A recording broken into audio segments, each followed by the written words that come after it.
What's up guys, it's time for another FM Virtual Stadium tour, and today we are taking a tour around the Signal Iduna Park, otherwise known as the Westfalenstadion. It's the home of Borussia Dortmund Football Club, and as always for you, my first fact is that it was opened in 1974. I happen to know that it was opened especially in 1974 for the World Cup that year, which took place in Germany.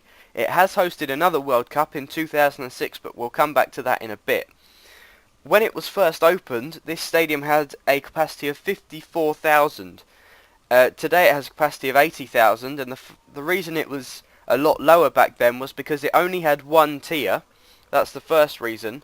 Second reason is that there was a lot of standing. 37,000 of that 54,000 capacity was standing areas, and there were no corners. That's the third reason. Now, the rules on football stadiums in Germany are very different to those in the UK. They're allowed standing areas, but they are very controlled, so that they're not packed in too tightly, the fans, so that they can't hurt each other and stuff. I happen to know that this stadium, when it was first built, did not have corners. And at the time when stadiums were being built, like how they are today, lots of bowls were being used. The type of bowl where you look at the Emirates, you look at Wembley, you look at the Allianz Arena, and they're all typically bowl stadiums built all at once. This one was very different. This one was more a sort of Wigan or Ibrox stadium. I'll come to that in a bit later. Whereas there's just four ends and nothing in the corners. But later on the corners were filled in, and that's what helped bring the capacity up to what it is today, just over 80,000.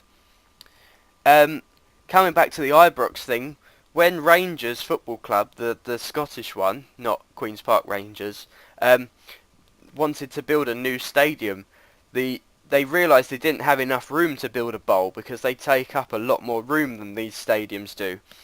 So the designers they took a big hard look at this stadium, the Westfalenstadion as it was, and it's now the Signal Iduna Park. I'll come back to that in a minute as well. They took a long hard look at that and decided that it was very cleverly designed, and that's how they could do it. And so Ibrox is actually a slight copy of this stadium. Not exactly, but it is a slight copy. As I said before, it hosted the 1974 World Cup, but after that, that's what it was built for, but after that there weren't really many changes with it until the late 1990s, because the football club, Borussia Dortmund, and I'll explain a bit about them, they are not owned by one person or shareholders. Every single fan in that football club has a share in the football club. It's like the co-op in the UK, whereas every employee has a share in it, except every registered fan has a say in a football club. So they all go to a meeting once a year and they vote on all the major stuff that happens. And they've proved that this can be very successful, this way of running a football club. And they've grown and grown throughout the years, whereas in the last few years they've actually started winning trophies, and they got to the Champions League final this year, and they've won the German league in the last few years. So they're getting to be a really, really, really popular, really impressive team now, and they're actually just starting to sell some of their players, so I think they're going to have to put more into development in the next few years. But getting back to the stadium, in 1999 they put a second tier around 2/3 of the stadium, which increased the capacity up to 68,000 spectators.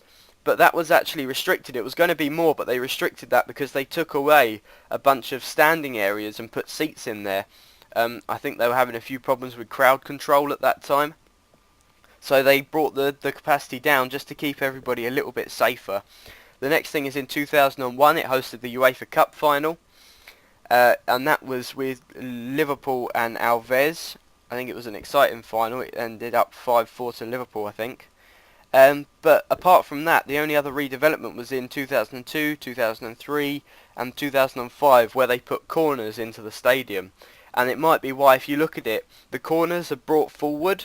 They're ahead of the main grandstands, and that's just so that everybody in the corners can see what's happening. The main grandstands you only need to have as wide as the pitch, because then even if you're sitting right up against a wall, you're going to get a whole view of the pitch. But if you're in a corner and there's a wall next to you, you can't see the whole pitch because you're on the corner. Pardon me. So it was very cleverly designed so that the corners are brought forward, everybody can see, but it's not dangerous. Those updates were done again mainly for a World Cup. This stadium had real developments for 2 World Cups, and that was the 2006 World Cup, at which point it had 67,000 seats in it, and it hosted several matches at the World Cup. And that's pretty much it, really. There's not been much more to do to this stadium now that they filled the corners in. There aren't any talks of a new stadium, even though this one might be getting on a little bit. But what I think now, I would tell you now that this is one of my favourite stadiums, because if you look at it in real life, everything is really packed in tight, everything is really close together. There must be such an atmosphere there when the stadium's full, and when whatever team they're cheering for is doing really well. Yeah, I just really like it. It's called the Westfalenstadion on FIFA, and that was its name up until 2005, when an advertising deal, much like the same one, St James's Park Sports Direct Arena, much the same as that, when they renamed it the Signal Iduna Park. So it's now called that. Obviously, for World Cup stadiums, you're not allowed to have a sponsorship name as the World Cup stadium because of the rules, so they changed it back to Westfalenstadion very temporarily. But now it's back as the Signal Iduna Park. Dortmund are doing well. The stadium looks brilliant on match days. As I said before, it's all really tight, it's all really close. It's an old-fashioned style stadium that's still around today, and that's all I had to say about it, really. Thanks for watching, guys.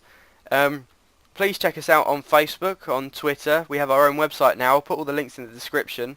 But laters!